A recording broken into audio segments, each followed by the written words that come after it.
الصلاة والسلام على سيدنا ونبينا وشفيعنا ومولانا محمد المصطفى.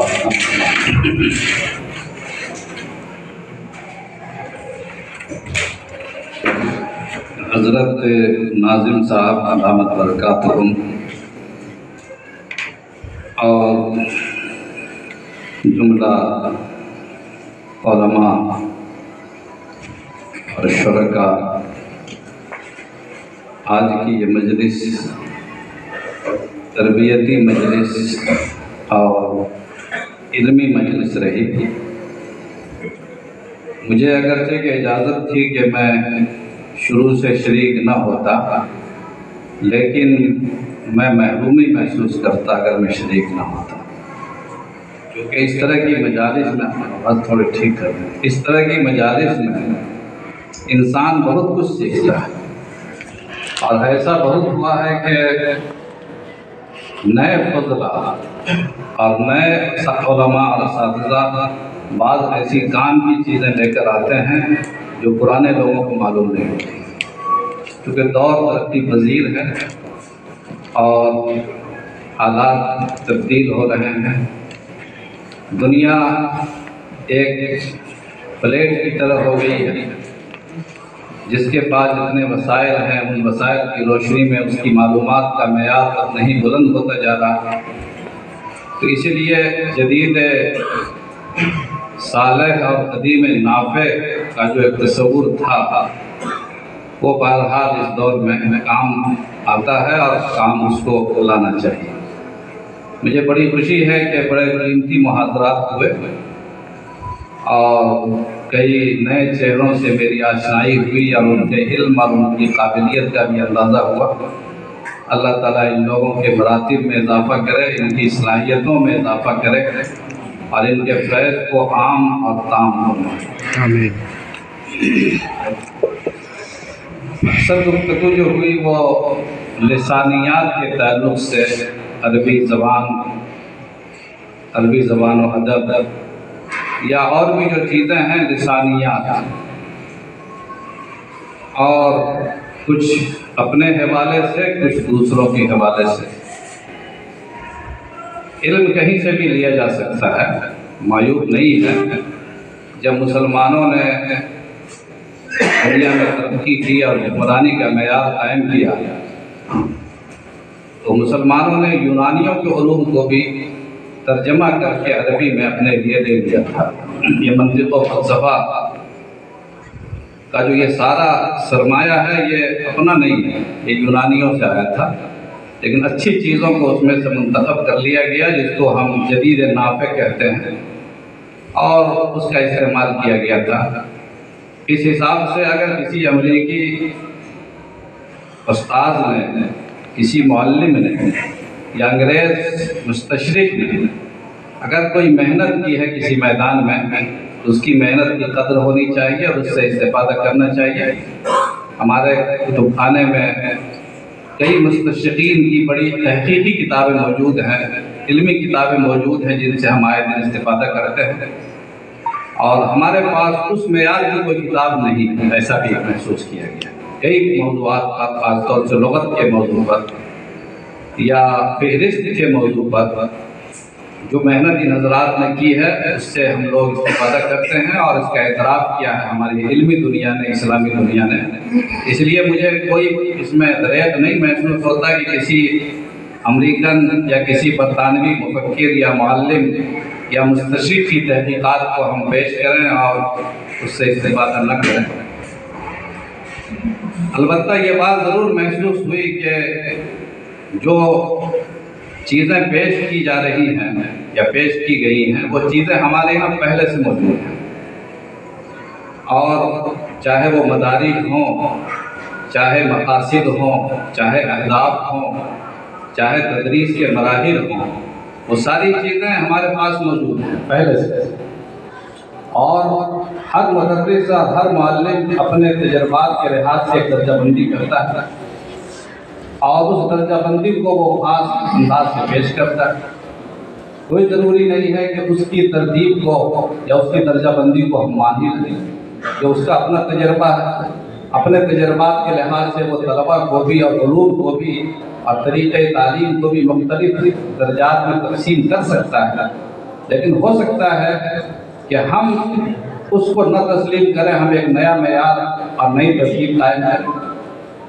میرے ماموں جان انتقال فرما گئے، حضرت مولانا محی الدین صادق صاحب رحمۃ اللہ علیہ، قاسمی تھے، دیوبند کے فاضل تھے، پھر بہار حکومت میں کافی اعلیٰ مناصب پر فائز رہے، RTD بھی رہے دربھنگا کے، اور کہاں کیا کیا عہدوں کے حامل رہے۔ تو انہی کے گاؤں کے ایک مولانا حضرت مولانا محی الدین صاحب رحمۃ اللہ علیہ تھے، ان کا بھی نام محی الدین ہی تھا، چروٹنا، سلحہ چروٹنا کے رہنے والے حضرت غازی مجاہد الاسلام صاحب قاسمی رحمۃ اللہ علیہ، بڑے بڑے اکابر کے استاذ تھے، امدادیہ مدرسہ میں اور پھر جامع علوم وغیرہ میں انہوں نے پڑھایا ہے۔ تو میرے ماموں جان میں مولانا محی الدین صاحب رحمۃ اللہ علیہ ان کے شاگرد تھے۔ میں نے پوچھا کہ ان کے بارے میں آپ کا کیا تجربہ ہے، کیا کیسے عالم تھے، کیسے استاذ تھے؟ ان کی کوئی کتاب نہیں ہے کہ آج آپ اندازہ کر سکیں کہ حضرت مولانا محی الدین صاحب جس معیار کے عالم تھے، لیکن ان کے بیان کے مطابق انہوں نے فرمایا کہ وہ نحو کے امام النحو کہلاتے تھے اپنے زمانے میں، نحو کے فلسفے نحو اور اس کے مبادی اور اس کے بہت ساری جزیات سے ان کو بہت غرور تھا۔ تو وہ ہم لوگوں کو قافیہ پڑھاتے تھے اور ہدایت النحو پڑھاتے تھے، اور اس میں بڑے بڑے امام ائمہ نحو کے نظریات موجود ہیں، اور طلباء سے کہتے تھے کہ آپ اس نظریے پر غور کیجئے اور اس نظریے کے خلاف کوئی دوسرا نظریہ قائم کریں۔ یہ نہ سوچئے کہ سیبوئے نے یہ کہہ دیا ہے تو ہم اس کے خلاف نہیں کر سکتے، یا فرا نے یہ کہہ دیا تو ہم اس کے خلاف نہیں کر سکتے، بلکہ طلباء کو مجبور کرتے تھے، آمادہ کرتے تھے کہ یہ نظریہ سیبوئے کا ہے، تم سب غور کرو کہ اس کے خلاف کوئی دوسرا نظریہ بھی ہو سکتا ہے جو صحیح ہو۔ یہ ان کا طریقہ تھا۔ نتیجہ یہ ہوتا تھا کہ جو طالب علم ان کے پاس 1 سال بھی پڑھ لیتا تھا، اس میں اتنا اعتماد پیدا ہو جاتا تھا اور ایسی بصیرت اور معرفت حاصل ہو جاتی تھی کہ وہ اپنے وقت کا ماہر استاذ بن جاتا تھا۔ چنانچہ انہوں نے فرمایا کہ ہم لوگ امدادیہ میں پڑھ کر جب دارالعلوم دیوبند میں داخل ہوئے تو دارالعلوم دیوبند میں جانے کے بعد محسوس ہوا کہ اس معیار کا ایک استاذ بھی دارالعلوم میں موجود نہیں تھا جو اس انداز سے پڑھا تھا، مولانا محی الدین صاحب رحمۃ اللہ علیہ چروٹنا۔ یہ ایک استاد کا اپنا تجربہ ہوتا ہے، طالب علم کو استعمال کرنے کا طریقہ ہوتا ہے۔ ہو سکتا ہے کہ ان کے کسی طریقے تدریس سے دوسرے کو اختلاف ہو۔ ہمارے یہاں بہت سی چیزیں ایسی ہیں جو ہم جانتے نہیں ہیں، اور مستشرقین نے اس کو پڑھ کر اپنے حساب سے اس کو مرتب کر دیا تو ہم کو لگتا ہے کہ نئی چیز ہے۔ علامہ ابن عبد البر مالکی رحمۃ اللہ علیہ کی کتاب جامع بیان العلم و فضلہ عربی زبان میں آپ پڑھیے اسے۔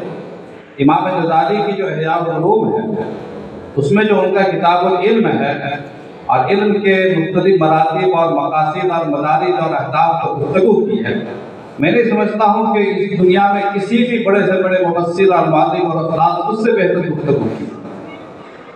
ہمارے اردو میں بھی حضرت علی صدیق صاحب رحمۃ اللہ علیہ کی کتاب ہے آداب المعلمین متعلمین۔ حضرت مولانا احسن نانوتوی رحمۃ اللہ علیہ کی کتاب مفید الطالبین کے نام سے اردو زبان میں ہے، اور بھی تدریب المعلمین وغیرہ کے نام سے یہ بہت ساری کتابیں پاکستان سے بھی شائع ہوئی ہیں، اپنے انڈیا میں بھی ہیں۔ خود ہمارے حضرت مولانا ثناء الہدیٰ صاحب دامت برکاتہم نے جب شروع کے جو اجتماعات کیے تھے اس کے، تو اس طرح کے ان سب مقالات کو انہوں نے جمع کیا، تو وہ بھی کافی اہم ہے، اور اس میں اس طرح کی تمام چیزیں جو مولانا نور الدین صاحب نے بلون کے حوالے سے ان کے حوالے سے بیان کی ہے، بہت سی چیزیں موجود ہیں۔ ان کی ترتیب الگ ہے، ان کی ترتیب الگ ہے، اس لیے ہم استفادے کے قائل ہیں۔ البتہ علماء کو اپنی چیزوں سے بھی غافل نہیں ہونا چاہیے، کیونکہ ہماری جو چیز ہے وہ ہمارے لیے سند بنے گی، ہمیں جذبہ پیدا ہوگا، اور ان کی چیزیں ہم اتنی اہمیت نہیں دیں گے جو غیر مسلم ہیں۔ علاوہ انہوں نے جتنے بھی درجات متعین کیے ہیں، ان درجات میں یعنی دین اور للہیت اور جو اللہ کی رضا جوئی ہے وہ پہلو وہاں موجود نہیں تھے۔ اس لیے ہم ان چیزوں کی دریافت کریں اور اپنے اکابر کی چیزوں کو ایک خاص انداز سے، آپ ماہر تعلیم ہیں، آپ بہترین استاد ہیں، اپنے حساب سے آپ ترتیب دیں اور اس کو پیش کریں اس کے مقابل کے طور پر۔ مجھے یاد آتا، میں نے کہیں دیکھا ہے، ہمیں حوالہ پوچھے گا تو میں شاید مت دے سکوں، حضرت علامہ اقبال رحمۃ اللہ علیہ نے تو ایسی بات، ڈارون کا جو نظریہ ارتقاء ہے یا اس طرح کی اور بہت سی چیزیں جو انسانی تخلیق کے جو مراحل ہیں اور مدارج ہیں، ان پر گفتگو کی علامہ انور شاہ کشمیری رحمۃ اللہ علیہ کے سامنے، اب بہت نئے تخیل کے طور پر کہ صاحب ایک نیا نظریہ آیا ہے دنیا میں، تو حضرت علامہ کشمیری رحمۃ اللہ علیہ کی لائبریری میں اتفاق سے ایک علامہ عراقی کا ایک نہایت ہی بوسیدہ نسخہ کتاب کا موجود تھا، انہوں نے اس کو نکالا اور کہا کہ یہ سارا سرچہ ہے اسی کتاب کا، اس کتاب میں ساری چیزیں لکھی ہیں۔ تو ہمارے پاس ساری چیزیں موجود ہیں، میں ہرگز متاثر نہیں ہوتا ہوں اس طرح کی متجددین اور اس طرح کی نئے تخلیق کاروں یا نئے تجدید کاروں کی چیزوں سے، بلکہ ہمیں اپنے علماء اور اپنے مدارس کی محفلوں میں کوشش کرنی چاہیے کہ ہم اپنے بزرگوں اور اپنے اکابر کی چیزوں کو اپنے خاص انداز سے پیش کریں، وہ ہمارے لیے مفید بھی ہوگا اور مؤثر بھی ہوگا انشاءاللہ۔ ایک بات تو میں نے یہ کی، شاید خلاف ادب ہو تو میں معذرت چاہتا ہوں، کفیل چاہے خلاف ادب صحیح لیکن حریم ناز کے پردے اٹھا دیے میں نے۔ ایک دوسری بات میں یہ کہنا چاہتا ہوں کہ یہ جو مجالس کا انعقاد کیا گیا، اس کے پس منظر سے بھی میں شریک ہوں، اور دوسرا تدریسی تربیتی اجتماع اس ٹائپ کا میرے جامعہ میں پانی میں ہوا تھا حضرت مولانا کی عنایت سے، اور حضرت مولانا قاضی مجاہد الاسلام قاسمی رحمۃ اللہ علیہ اس وفاق کے بانی ہیں، اور اس وفاق کا وفاق المدارس کا قیام ہمارے ضلع سمستی پور ہی سے ہوا، تو اس مدرسے سے ہوا، اگرچہ کہ شاید اس مدرسے کا کوئی نمائندہ یہاں شریک نہیں ہے، لیکن ہم سمستی پور کی طرف سے میں ایک نمائندہ ہوں، ہمارے مدرسے کا ساتھ طلباء کے مشاہد ہیں۔ تو مقصد یہ تھا کہ اصل میں یہ مقصد کو سامنے رکھیں، یہ جو ہم سمجھ رہے ہیں کہ رسمی کورس اس طرح کا سالانہ ایک پروگرام بنا رہے ہیں، اور کچھ لوگوں کے سامنے چاہے کہ وہ عربی زبان کے مدرس ہو چاہے نہ ہو، چاہے مطلبی میں پڑھاتے ہوں، ایک ہمارا نصاب اور ہمارا کلاس 3 دن کا ہو گیا اور ہم نے فریضے کو ادا کر دیا ہر دن۔ مجھے خوب یاد ہے کہ حضرت مولانا قاضی مجاہد الاسلام صاحب رحمۃ اللہ علیہ دارالعلوم حیدرآباد میں تشریف لائے تھے، آپ کو گرا گزرے گا تو جزاک اللہ بول دیجیے گا، میں سمجھ جاؤں گا، میں آپ کو میں صحیح سے دیکھ رہا ہوں، تو عنایت ہوگی، کیونکہ صبر کا میں زیادہ امتحان لینا نہیں چاہتا، کیونکہ میں بھی آپ کے ساتھ ہی بیٹھا ہوا ہوں، تاکہ آپ بعد میں یہ نہ کر سکیے گا کہ آپ کو بعد میں آئے ہیں نشاط کے ساتھ ابھی اپنی کو پاس کر دیں، اس لیے ہم سب ایک ہی منزل کے مسافر ہیں۔ تو حضرت مولانا قاضی مجاہد الاسلام قاسمی رحمۃ اللہ علیہ دارالعلوم حیدرآباد میں تشریف لائے تھے، اور میں اس وقت دارالعلوم حیدرآباد میں مدرس تھا، تو حضرت مولانا مصطفیٰ مفتاحی ایک بہت ماہر تعلیم اور بہت محقق عالم گزرے ہیں، بہار چمپارن کے تھے، وہاں مدرس تھے، انہوں نے حضرت قاضی صاحب رحمۃ اللہ علیہ سے فرمایا، عرض کیا کہ حضرت ہمارے بہار میں مدرسوں کا معیار بہت کمزور ہے، بچے یہاں کوئی ایسی درسگاہ نہیں ہے جہاں معیاری تعلیم ہو سکے، تو بہار میں کوئی ایسا ادارہ قائم کیا جائے تاکہ وہاں بھی اچھے بچے تیار ہوں، ایک ماحول بنے، سارے بچے جو بھی ہیں چھوٹے بڑے سب دوسری ریاست کا رخ کرتے ہیں، اور بقول مئو کے ہمارے فاضل دوست بزرگ دوست کے بقول مئو تعلم مئو کے سے انہوں نے مجھ سے عرض کیا، مجھ سے بتایا، فرمایا کہ صاحب رمضان میں جب سفرہ آتے ہیں ہمارے یہاں مئو میں اور بنارس میں، تو لگتا ہے کہ بہار سے زیادہ مدرسہ تو کہیں ہے ہی نہیں، اور رمضان کے بعد جب بچے آنا شروع ہوتے ہیں تو معلوم ہوتا ہے کہ بہار میں کوئی مدرسہ ہی نہیں، یہ بڑا تنت ہے، دیکھیے غور کیجیے، حقیقت ہے۔ تو مدرسہ اسلامیہ شکرپور دھرواڑہ کا جو پس منظر ہے وہ بھی اسی طرح سے تھا، وہ بیچارے لے کے جاتے تھے بچوں کو ادھر ادھر، ہم خود مدرسے میں پڑھتے تھے غازی پور میں، اور بچوں کو لے کے جاتے تھے، داخلہ کراتے تھے کہ تو حضرت مولانا قاضی مجاہد الاسلام صاحب قاسمی رحمۃ اللہ علیہ سے انہوں نے کہا کہ کیسا ادارہ ہونا چاہیے، دارالعلوم میں ہمارے شریعہ وغیرہ کچھ ٹائم نہیں ہوا تھا پہلے کی بات، تو انہوں نے کہا کہ تم لوگ تو یہاں بیٹھ کے اچھی اچھی تنخواہوں پہ کام کرو اور ہم وہاں بہار مدرسے قائم کریں، چھوڑو یہاں سے، حیدرآباد چھوڑو، چلو میرے ساتھ کام کرو۔ بہت تلخ انداز سے آپ کو ڈانٹتے تھے۔ حضرت تو بڑے مربی اور شفیع عالم دین تھے، تو بہرحال یہ مدرسہ بھی انہوں نے قائم کیا، وفاق بھی قائم کیا، کئی اداروں کی سرپرستی بھی کی۔ ان کا مقصد یہ تھا کہ بہار میں ایسے مدارس ترقی پذیر ہوں یا ایسے مدارس قائم ہوں جہاں طلبہ تیار ہوں۔ دوسری ریاستوں میں جس طرح مدارس کا معیار ہے، معیار تعلیم ہے، چاہے وہ یو پی کو لے لیجیے یا گجرات کو لے لیجیے، بلکہ کرناٹک وغیرہ میں جو مدارس کا معیار ہے، خود حیدرآباد میں اب جو مدارس کا معیار ہے، ہمارے بہار میں بہت اس لحاظ سے کمی پائی جاتی ہے۔ تو حضرت نے وفاق کا نظام قائم کیا، اور مقصد یہ تھا کہ یہاں بھی طلبہ رکیں۔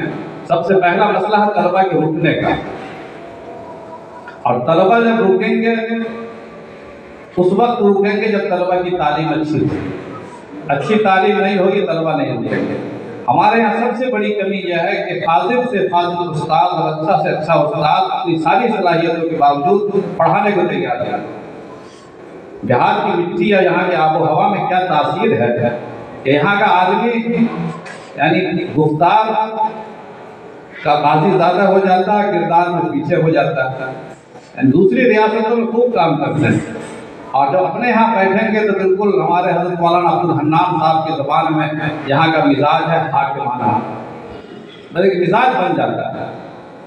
تو اس مزاج کو ختم کرنے کی ضرورت ہے۔ ہمارا مقصد یہ ہے کہ ہمارے مدارس میں، ہمارے بہار کے مدارس میں بھی وہ معیار تعلیم قائم ہو جو معیار تعلیم کے یو پی کے مدرسوں میں۔ طلبہ آخر کیوں رمضان کے بعد وہاں جاتے ہیں داخلہ لینے کے لیے، اور گجرات کیوں چلے جاتے ہیں جبکہ گجرات میں پہلے تعلیم کے لحاظ سے بالکل سب صفر تھا، آج وہ اس حد تک آگے بڑھ گئے ہیں کہ بڑی تعداد میں طلبہ وہاں جاتے ہیں، اور کرناٹک تک بھی جاتے ہیں۔ ہر مدرسے میں ہم کو بہار کے لڑکے ملے۔ تو آخر طلبہ کیوں جاتے ہیں اور ہمارے یہاں وہ معیار کیوں قائم نہیں ہو پاتا؟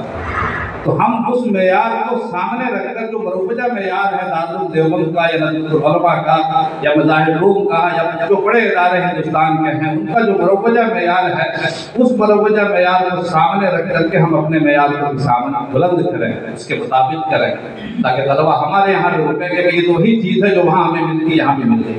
مقصد ہمارا یہ تھا۔ یہ ہرگز مقصد نہیں تھا کہ ہم اس نظام کو تبدیل کر دیں، اس طریقے تدریس کو تبدیل کر دیں، ہرگز مقصد نہیں تھا اس وفاق کے قیام کا، اور وہ مقصد کامیاب ہو بھی نہیں سکتا،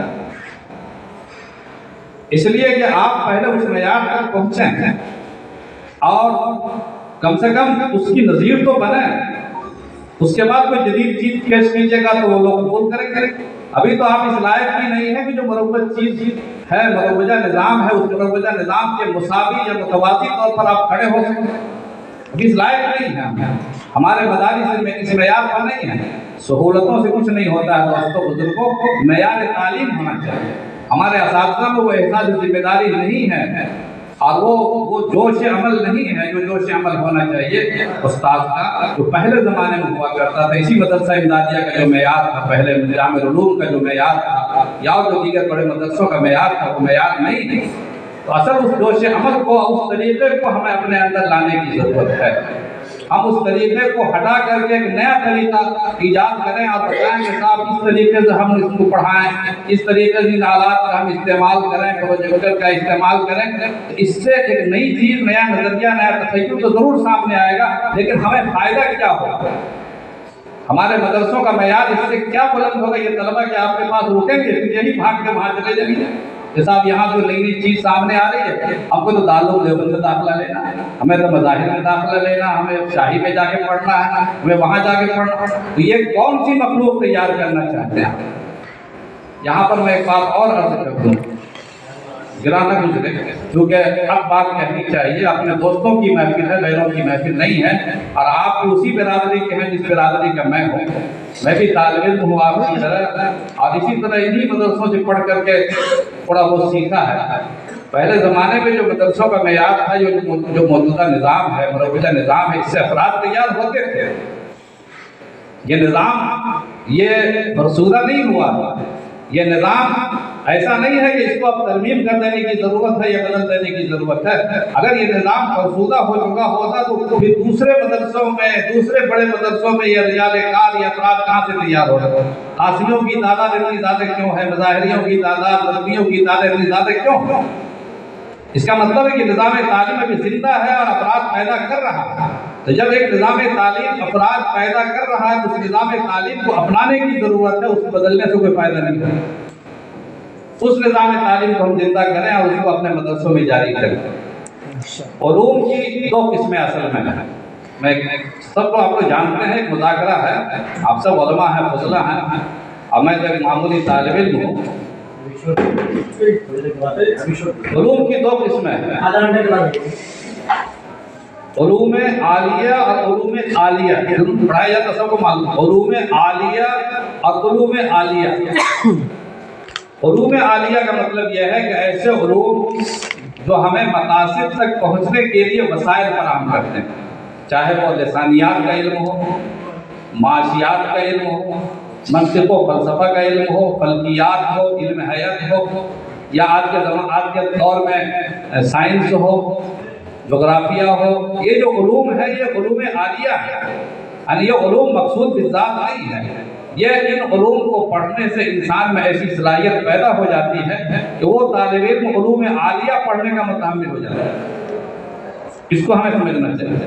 علوم عالیہ میں بھی تبدیلی ہو سکتی ہے، علوم عالیہ کے طریقے میں بھی تبدیلی ہو سکتی ہے، کیونکہ وہ آلات اور ذرائع کا مقصود نہیں ہے. ہو سکتا ہے کہ کسی زمانے میں یہ بہتر ہو اور کسی زمانے میں وہ تبدیل ہو جائے. طریقے تدریس میں بھی تبدیلی ہو سکتی ہے. آلات کا استعمال بھی ان کے لیے کیا جا سکتا ہے. لسانیات کو سمجھانے کے لیے آپ پروجیکٹر کا استعمال کر سکتے ہیں، آلات جدیدہ کا استعمال کر سکتے ہیں، سب کچھ کر سکتے ہیں. جو علوم عالیہ ہیں ان کا مزاج دور کے حساب سے تبدیل ہو سکتا ہے. مقصد ہمارا ایک ہے. لیکن علوم عالیہ کا جو طریقہ تدریس ہے وہ کبھی تبدیل نہ ہوا ہے نہ ہوگا.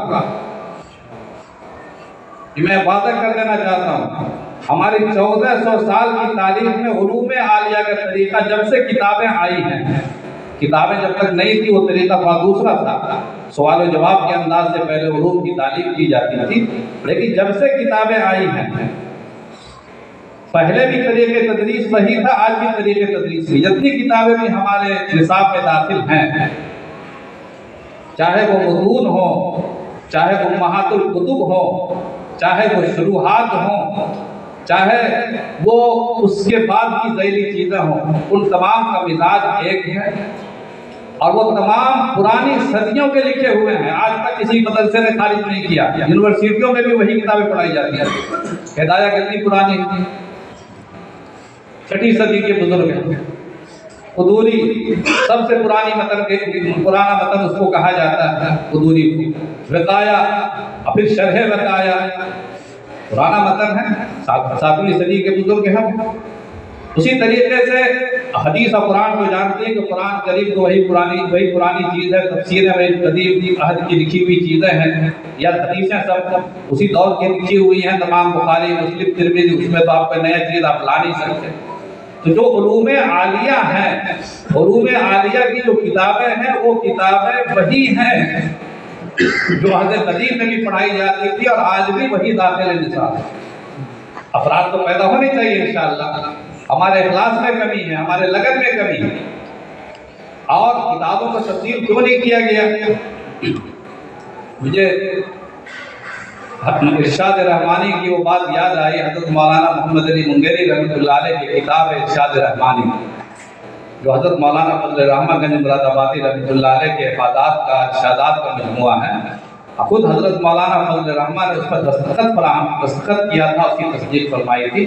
اس میں نے یہ جملہ دیکھا، حضرت مولانا محمد علی منگیری رحمۃ اللہ علیہ نے ان کا قول نقل کیا ہے کہ بزرگان دین اس دور میں موجود نہیں ہیں. ان کی صحبت میں جانے کی کوشش تو ہونی چاہیے، لیکن نہ ملیں تو غم نہ کرو. ان کی کتابیں موجود ہیں، ان کی کتابیں پڑھو. ہر کتاب میں اس کتاب کے لکھنے والے کی تاثیر موجود ہے.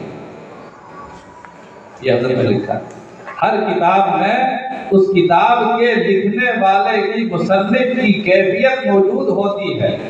جو آدمی اس کتاب کو پڑھتا ہے وہ گویا کہ صاحب کتاب کے ساتھ ہو، اس کی معیت میں ہے. یہ بڑی بات ہے.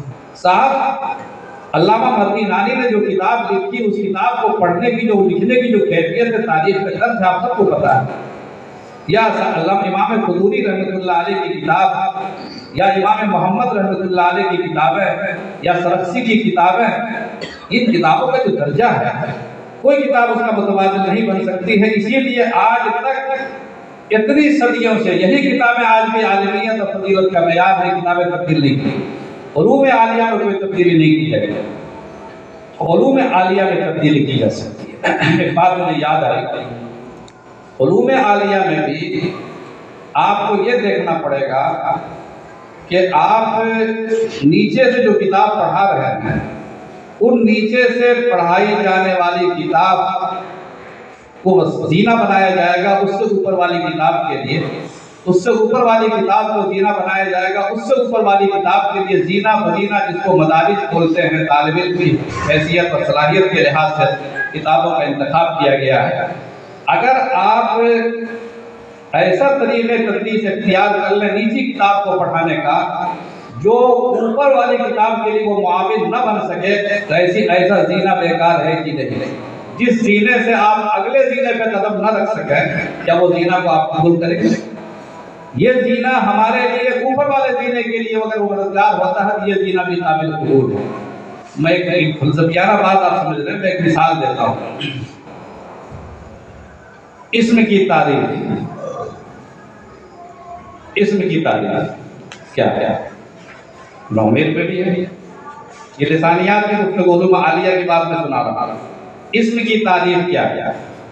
ہمارے مدارس میں جو کتابیں داخل ہیں نومیر ہیں، یا اسی کا اردو ترجمہ کتاب النحو، ہدایت النحو، اس سے اوپر کافیہ ہے، اس سے اوپر شرح جامی تھی، بعض جگہ ابھی بھی ہے، یا شرح شذور الذہب ہے. یہ کتابیں چلتی ہیں نا جی. اب یہ بتائیے، آپ جو بچے آپ تیار کریں گے وہ ان مدرسوں میں جائیں گے جو مدرسے ہمارے مرکزی مدرسے ہیں، وہاں جا کے پڑھیں گے. اس کو سامنے رکھیے، پس منظر اور پیش منظر کو. آپ نے اسم کی تعریف کیا کی؟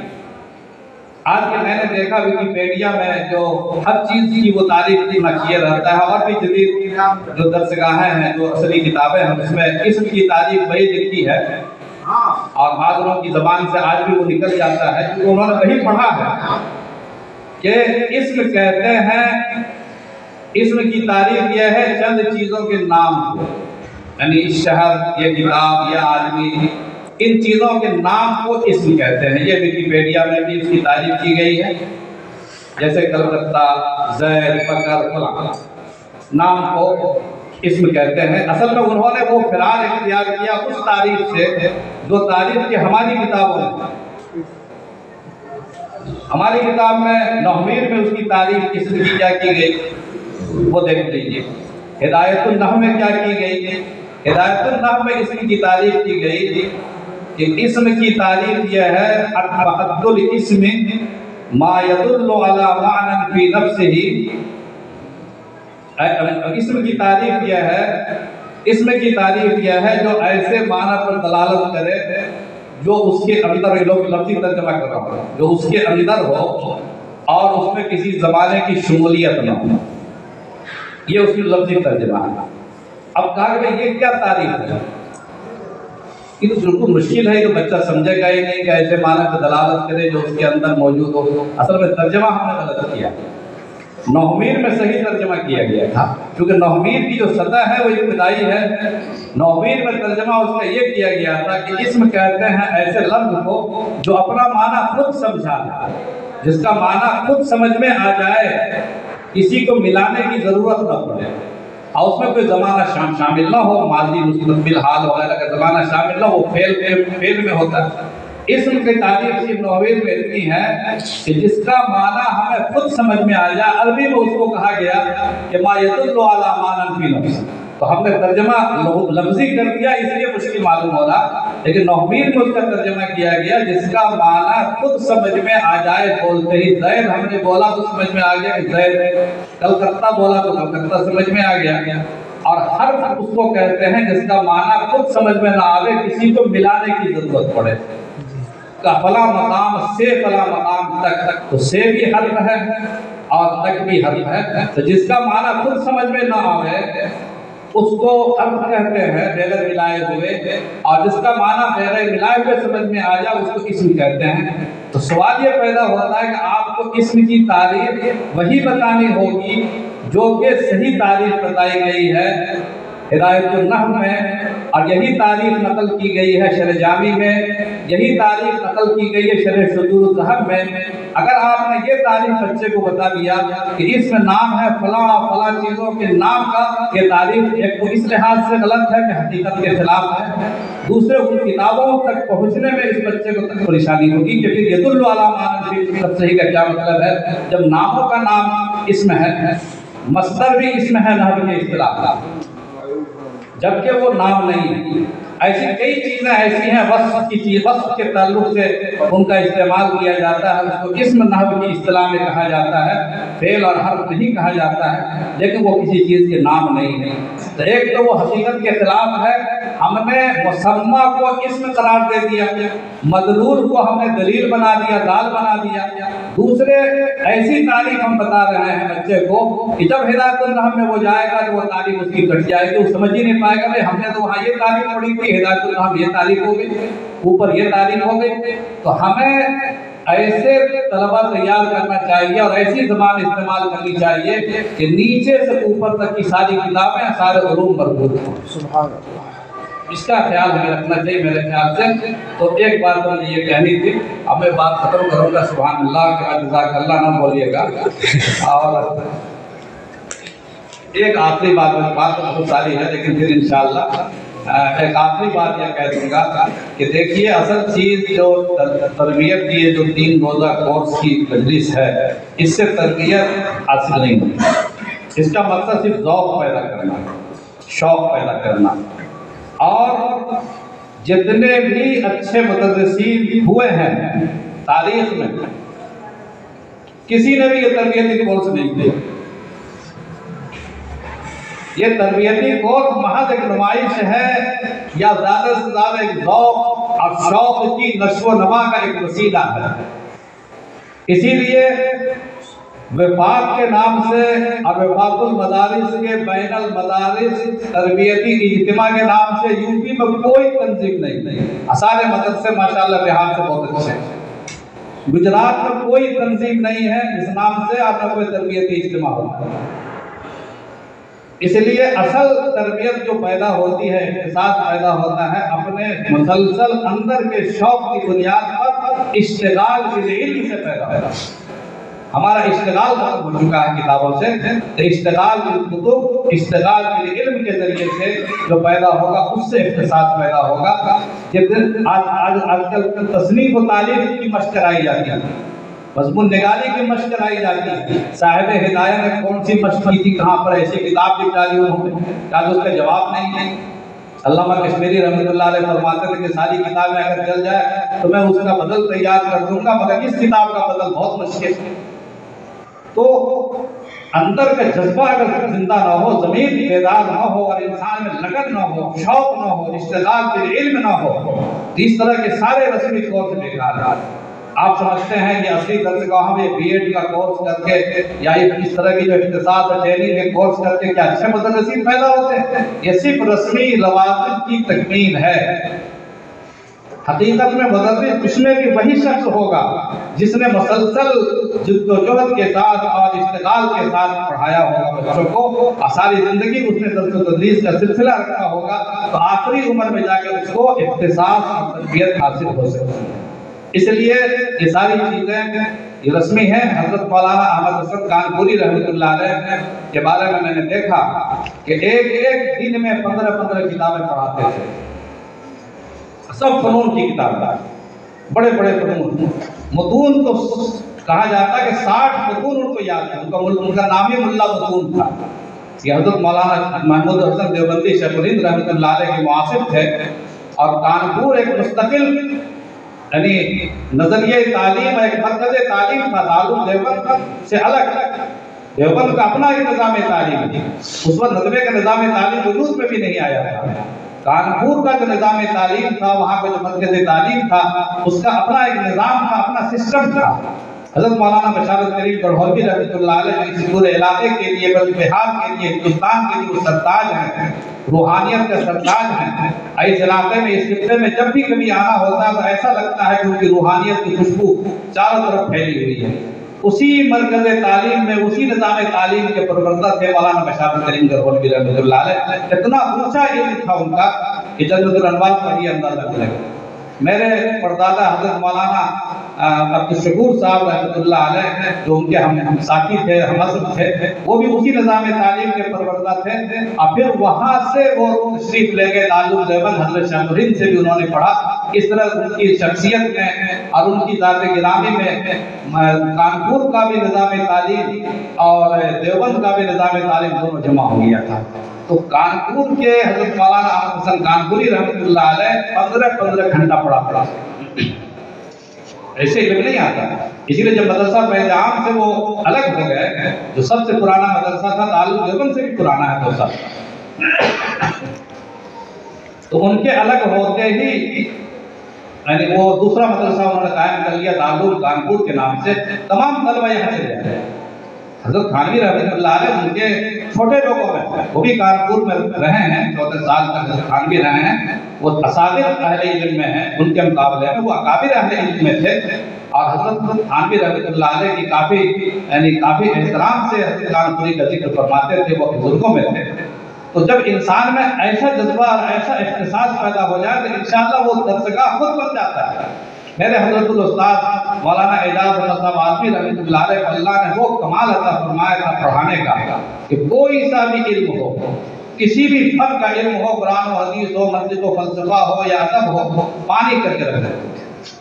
اللہ تعالیٰ نے وہ ملکہ عطا فرمایا تھا۔ یہ مسلسل اشتغال کے بعد، اچھی تدریس کے بعد ہمیں وہ انشاءاللہ طریقہ آئے گا، اور ہمیں کوشش کرنی چاہیے اللہ تعالیٰ اس پروگرام کو اور اس تمام پروگراموں کو کامیاب کرے، قبول کرے، مفید بنائے۔ وآخر دعوانا الحمدللہ۔